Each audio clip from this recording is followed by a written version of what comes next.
Hello बच्चों, good evening. आप लोग कैसे हैं?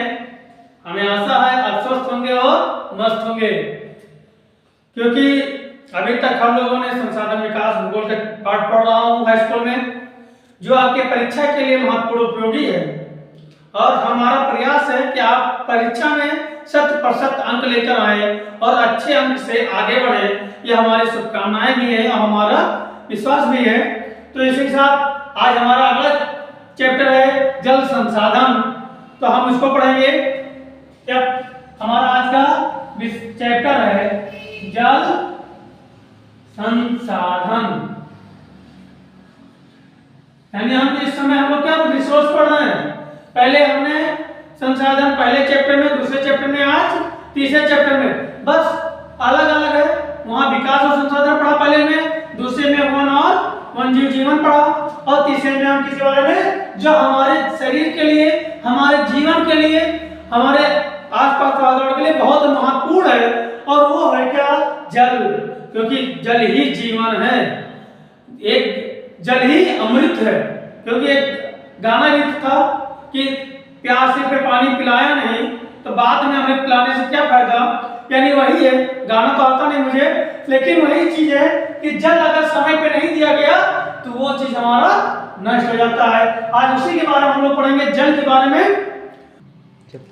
तो हम जानते हैं कि वर्षा के बाद कुछ जल वाष्पीकरण होकर बादल में चले जाते हैं, कुछ जल हमारे भूमि में रिस कर नीचे चले जाते हैं, और कुछ जल जो होता है वो बहकर नदी या सरिताएं में चली जाती है।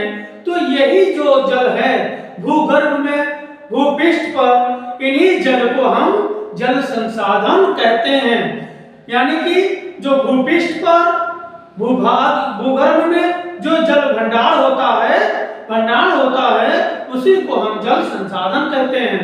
तो इसको हम नोट कर लें,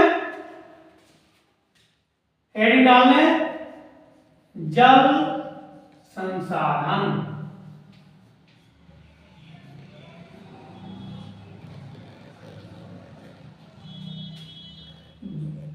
वर्षा का जल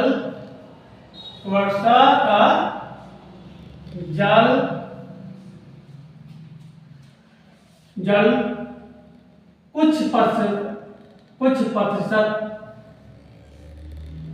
भूमि के अंदर व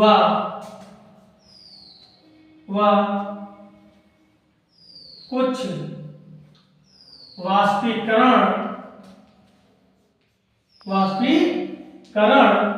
तथा शेष जल, यानी जो बचता जल वो पृथ्वी पर यानी भूमि पर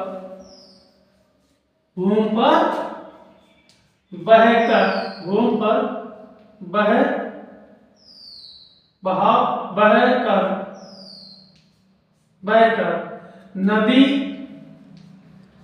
में जाता है।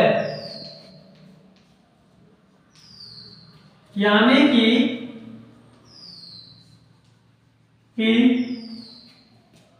भूमि के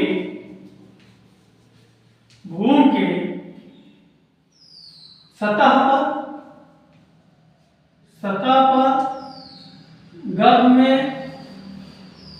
भूगर्भ में भंडार जल को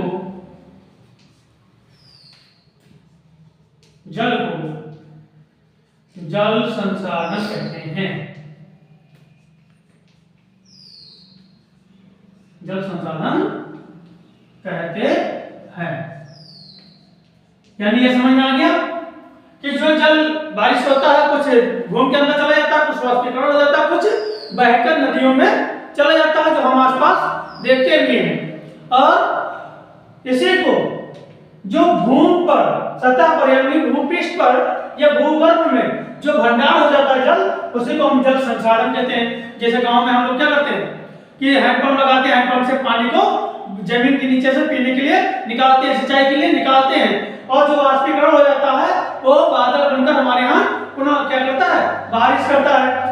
इसको हम क्या कहते हैं, जल संसाधन। और जल संसाधन का महत्व क्या है, यानी कि अब इसका महत्व इसको मिटा दें, फिर आगे महत्व लिखेंगे।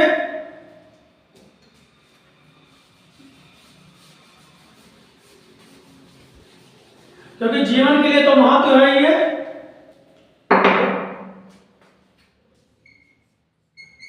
जल का महत्व लिख लीजिए, जल का महत्व। तो जैसे हमने जल संसाधन जान लिया, और अब जल का महत्व, यानी जो जल संसाधन हमारा है उसका महत्व यह है कि हमारा जो देश है कृषि प्रधान देश है।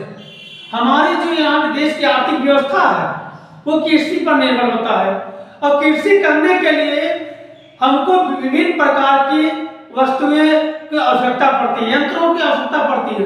उसमें एक महत्वपूर्ण यंत्र का वस्तु का होता है, महत्वपूर्ण होता है जल। क्योंकि हमारे भारत में अनिश्चित वर्षा, अनियमित वातावरण, उत्तम जलवायु तो हो सकता है, लेकिन जो हमारे यहाँ मानसून होता है अनिश्चित होता है। हमारे यहाँ जल वर्षा नियमित होता नहीं है, जिससे हमारे यहाँ सिंचाई की व्यवस्था गड़बड़ हो जाती है। तो जो जल संसाधन होता है, यानी भूमिगत जल होता है, हम या कुछ वर्षा समय हो जाता है, उसी से हम क्या करते हैं, फसल का किसान उत्पादन करता है। तो जल का महत्व क्या है, पहला महत्व है अनियमित वर्षा से किसानों को क्या कहते हैं, वर्षा न हो पाना। इसके लिए जो जल संसाधन है उसमें उपयोगी होता है। तो हम ऐसे सीधा सीधा लिख लें कि समय से मानसून का न आना व वर्षा अनियमित होना,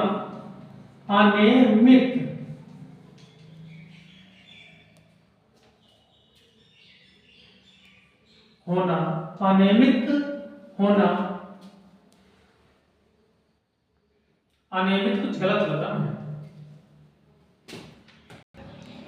हाँ, अनियमित कुछ गलत लग रहा है, ये अनियमित होगा ना, अनियमित ये होगा, अनियमित वर्षा, अनियमित, अनियंत्रित, आदि होना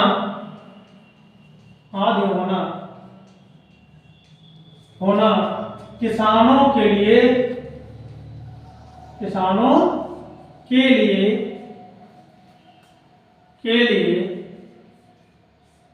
कष्टदायक होता है,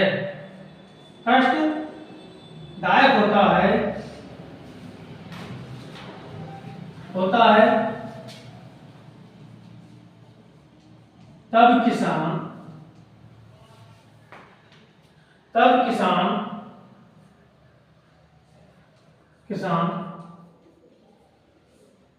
भूमिगत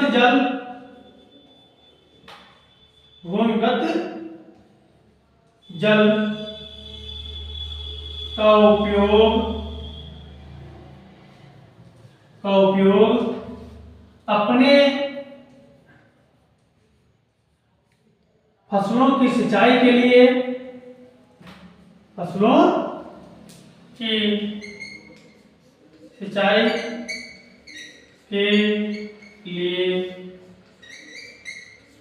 करता है।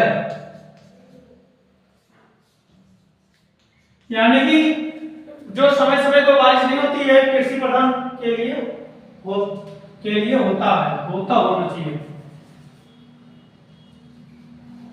होता है, क्योंकि लिखते कुछ और है बोल कुछ हो जाते हैं, तो होता है। तो हम यानी क्या है, समय से मानसून का न आना व वर्षा नियमित अनियमित आदि होना किसानों के लिए कष्टदायक हो जाता है। तब किसान क्या करता है, भूमिगत जल का, यहाँ का छूट गया, का उपयोग अपने फसलों की सिंचाई के लिए करता है। देखो फिर पूरा सेंटेंस पढ़ने में क्या निकल जा रहा है, करता है। तो ये जल वहां तो था, इसको हम रब कर देते हैं। अब हम पढ़ेंगे जल चक्रीय, यानी जो हमारा जल है उसका चक्रीय, जलीय चक्र, जलीय चक्र। तो हम लोग देखते होंगे कि जब बारिश होती है, पानी हमारे यहाँ तालाबों में, पोखरों में, नदियों में आदि स्थानों पर जहाँ गड्ढे होते हैं वहां आदि जगहों पर भर जाता है। और भरने के बाद यही जल फिर धीरे धीरे वाष्पीकरण होकर फिर ऊपर चला जाता है और वहीं संग्रहित होकर फिर बादल के रूप लेता है। और बादल के रूप लेने के बाद फिर पुनः क्या करता है, बारिश करता है। और फिर वही प्रक्रिया होती है कि नदियों में, तालाबों में, पोखरों में आदि जगह भर जाता है और फिर यही वो वाष्पीकरण होकर वापस जाता है। इसी को हम क्या बोलते हैं, जलीय चक्र। यानी कि जो जलीय चक्र है, पहले वर्षा के द्वारा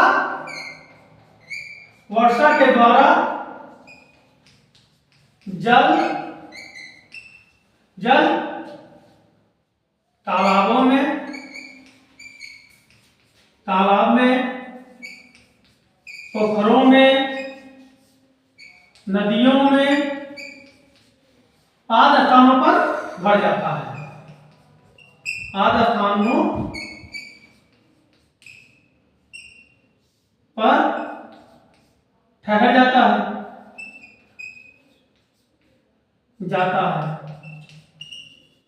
और यहीं से क्या होता है, वाष्पीकरण होना शुरू हो जाता है। और जब यहीं से वाष्पीकरण होता है तो ये क्या कहां चला गया, वाष्पीकरण होकर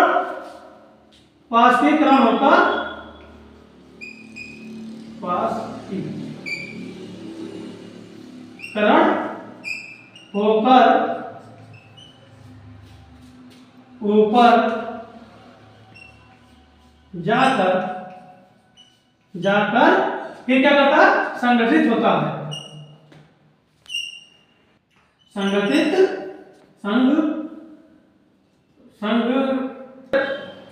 होता है,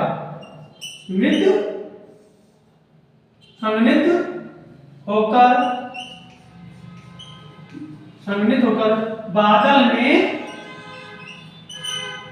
बदल जाता है, बादल में बदल जाता है और पुनः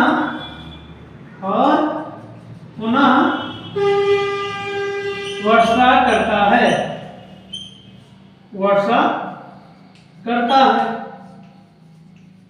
इसी चक्र को, इसी प्रक्रिया को जलीय चक्र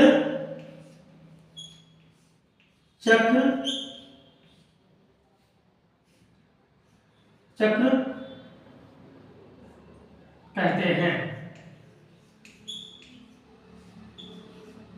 राइटिंग बहुत गड़बड़ बन रही है, राइटिंग पे मत जाइएगा। तो समझ में आ गया, जलीय चक्र यानी हमारे तालाबों में, नदियों में, पोखरों में आदि जो जल होता है ये वाष्पीकरण होता है। वाष्पीकरण के बाद वायु के साथ ऊपर जाता है और संघनित होता है और बादल में परिवर्तित होने के बाद वर्षा होता है और फिर पुनः यही जगह तालाबों में, पोखरों में और नदियों आदि स्थानों पर भर जाता है और फिर वही प्रक्रिया शुरू कर देता है। इसी को हम कहते हैं जलीय चक्र। तो आज यहीं तक, और फिर आप लोगों से वही पुरानी बात कि अगर कोई सुझाव देना चाहते हैं या कोई समझ में ना आए तो कमेंट बॉक्स में जरूर अवश्य दें और साथ में बेल आइकन बटन को जरूर दबा लें, जिससे हमारी नई वीडियो आपको मिलती रहे। और चैनल को सब्सक्राइब कर लें, क्योंकि हम लोग प्रयास करेंगे कि आपका 100% हाई स्कूल में नंबर आए और अच्छे नंबर से उत्तीर्ण होकर आगे अपना नाम रोशन करें, हमारा नाम रोशन करें। इसी के साथ जय हिंद, जय भारत।